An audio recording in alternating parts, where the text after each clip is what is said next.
강릉과 삼척에서 각각 2023년과 2024년 준공을 목표로 신규 화력발전소 건설 공사가 진행되고 있습니다. 공사 과정에서 잡음이 끊이지 않는 가운데 관련 소송도 적지 않게 제기된 상태입니다. 이용 기자가 보도합니다.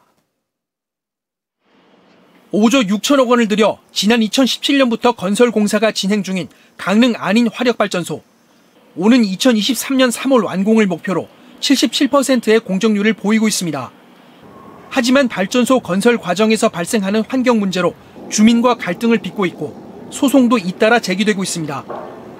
공시된 감사 보고서에 따르면 주민들의 손실 보상금과 주거 이전비 등을 요구하며 발전사를 상대로 제기한 소송은 3건, 오히려 발전사가 부당 이득금을 청구했다며 주민들을 상대로 제기한 소송은 1건입니다. 공사중지 가처분, 손해배상 등을 명목으로 안인진 어촌계와 관련된 소송이 5건 더 있었지만 올해 초 어업 손실 보상 합의서를 체결하면서 이 소송들은 모두 취하됐습니다. 남아있는 소송이 어떻게 흘러갈지 예측이 어려운 가운데 최근 발전소 건설을 반대하는 대책위원회까지 출범하면서 잡음이 끊이지 않는 상황입니다. 4조 9천여억 원을 들여 지난 2018년부터 건설 공사가 진행 중인 삼척 화력발전소. 오는 2024년 4월 준공을 목표로 45%의 공정률을 보이고 있습니다.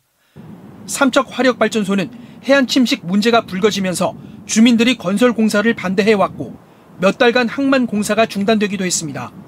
발전사와 관련된 소송은 5건입니다. 공사 중지를 청구하고 공유수면 점사용 허가 처분을 무효로 해달라는 소송을 삼척의 리조트 업체가 제기했고 700여 명이 산업통상자원부를 상대로 사업 승인을 취소해달라는 소송을 지난 2018년 제기했습니다.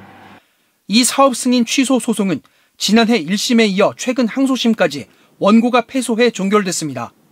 대법원으로까지 가져가지 말자 그래가지고 2심까지 하고 종결된 상황이고 주민들 동의가 미흡했던 부분 이런 부분들은 이게 인허가 취소 사유까지 되긴 어렵다 판단하신 것 같고 발전사 측은 진행 중인 소송들이 건설 공사에 큰 영향을 미치지는 않을 것으로 판단하고 있습니다. 하지만 건설 백지화를 요구하는 목소리가 여전하고 발전사가 만든 침식 저감 시설의 기능에 대해 주민들이 신뢰하지 않고 있습니다. MBC 뉴스 이용입니다.